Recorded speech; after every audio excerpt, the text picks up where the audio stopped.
Hi, my name's Lee Thurburn, and I have the pleasure today of visiting with Bob Hampton. And I've known Bob for a long time, and Bob's a great guy. Bob is and I'm not just saying that because he's on the camera here.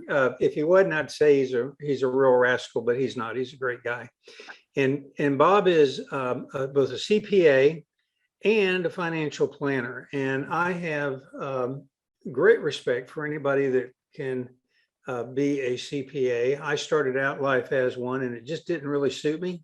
But Bob's been a CPA now for how long, Bob? Oh, something like 42 years. 42 years. How Golly, dull is that? Well, you've been around through the Reagan tax shuffle, and then of course the Trump tax shuffle. Those are the two big ones, aren't they? Pretty much, yeah. And of course, what's getting the most media now is what the Biden tax shuffle is going to be. And if it even pans out half as drastic as it's implied, it's going to be change the way a lot of people go about both their work life, but maybe more importantly, the way they do their estate planning. Yeah. So what are some of the big changes that you hear coming down the pike? And of course, right now it's really questionable whether any changes will happen or how significant they'll be. But what do you think the big changes might be if they happen?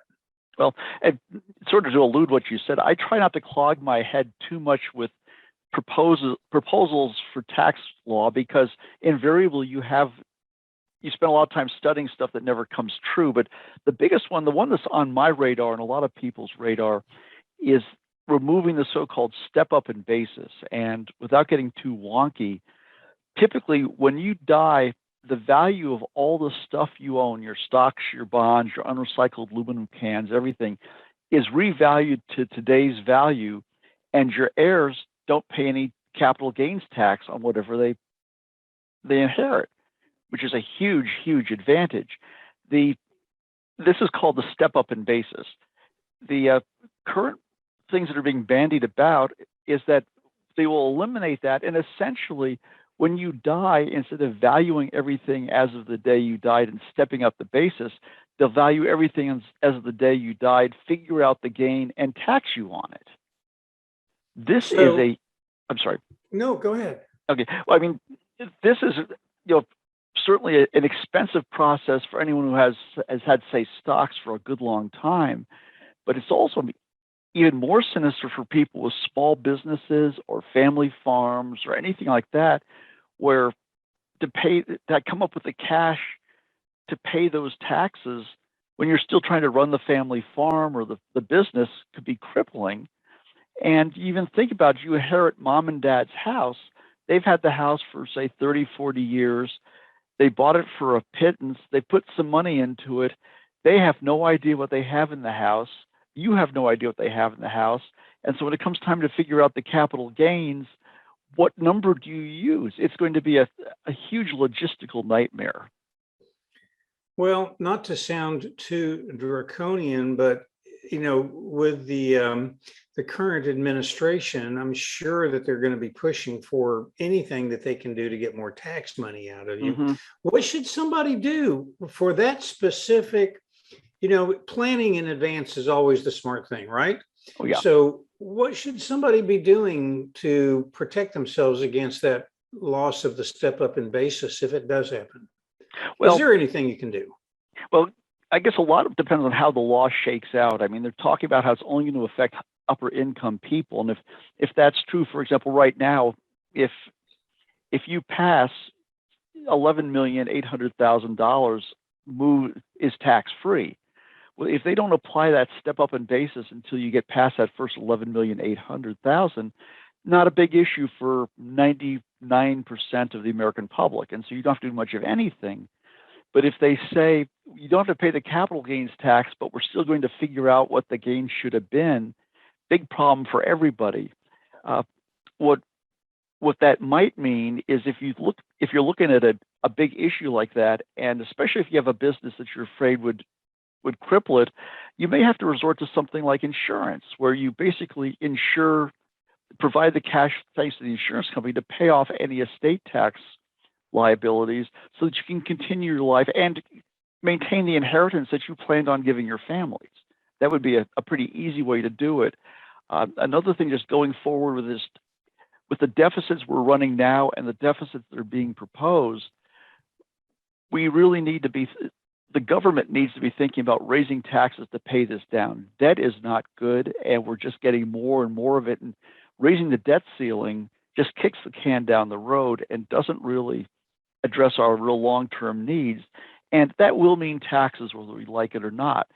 So what that does mean is while you're earning, and if you have the ability, if your company offers, like Roth IRAs are a huge advantage, especially in a 401k plan where you can put thousands of dollars away, where you'll pay taxes on it currently, but when the time comes to retire, the money comes out tax-free, and over any length of time, that can be a huge, huge advantage. You know, what I like about the way you approach things is not only are you, there's a lot of financial advisors that have a pretty good understanding of most of these concepts, but you actually prepare the tax returns, and that means that you don't just have a pretty good understanding, you have a really deep, detailed understanding and experience. What are some of the things you would be advising people to do in today's market? You know, I know it's kind of a weird market. two big, pandemic stimulus programs, 2020 or 2020 and 2021, and whatever is going to happen next. I mean, what should people be doing strategically with their money right now? What I like to tell people cheerfully is that my plan would be a lot easier if you have the decency to tell me when you're going to die. And since people don't usually know this, and if they do, then we probably need other professional help besides a financial planner or CPA. You basically need to plan to live to be 100. And you may not like that answer, but thanks to modern technology, and most of us are living a little bit healthier than our parents did, it is highly likely this could happen. And with that perspective in mind, even if you're in your 70s or even in your 80s, the stock market is not a bad thing. It is, the market most likely will have a serious correction in the next, say, 6 months or so. These things happen from time to time. The market always bounces back. And so rather than panic and go to cash or ammunition and canned food, you're really better off just consistently investing in the market, understanding what your risk is so that you're not taking undue risk. But there's many high quality companies that, even though stocks are regarded as being very aggressive, some stocks are more aggressive than others. And ones that pay dividends, companies that make stuff that are profitable, those are not nearly as risky as some unicorn where they've never made a dime and they have a market valuation of billions and billions of dollars. And so buying quality companies for the long pull is really the strategy you should have, regardless of what you think is going to happen in the short run. So what are you still, you've been doing this for 40 plus years. Mm-hmm. Are you still having fun? What do you find fun about what you do? The times I'm able to really sit down with my clients and explain complex financial issues in plain English, I think can be very helpful to them. Basically just telling people the truth in a nice way, of course, but sometimes you just have to explain to people that, no, you can't find the next Microsoft. You're just going to have to invest the dull way that you can't brag to people about at cocktail parties, but at the end of the day, you'll be very happy. And that is, let's say, a harder sell than it really should be, because there's plenty of folks out there who are pushing the next big thing, and the next big thing so rarely pans out. And so trying to be a voice of reason is the thing that keeps me going. So I know the ideal situation would be to find somebody that is, like an engineer or somebody like that. That's engineers are terrible. Oh, are they horrible? Why are they terrible? Because they beat the fire out of everything. And they always have their own theory. I mean, the only thing possibly worse is doctors, because they think they're the smartest people in the room. But just regular solid citizens who are good earners, and they've built a nest egg, but they're not sure if they can afford to retire. They want some sound advice, and they don't have some wild idea of way they can goose their returns and see what happens. So you're not looking for somebody that mines cryptocurrency in their garage as a, unless of course they've already cashed in a whole bunch and they want to balance their portfolio with stocks, right?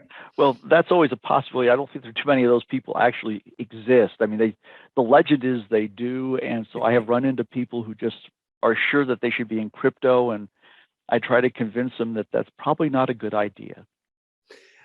Bob, who would you like? I mean, give me an idea of what your ideal client would be, somebody you'd really enjoy working Okay. with. Probably, late 40s, mid 50s, that sort of thing, building up their nest egg, thinking about towards retirement.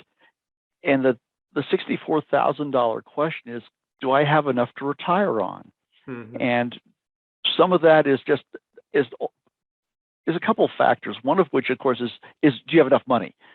But the other thing is, what is your monthly nut? What do you need to retire on?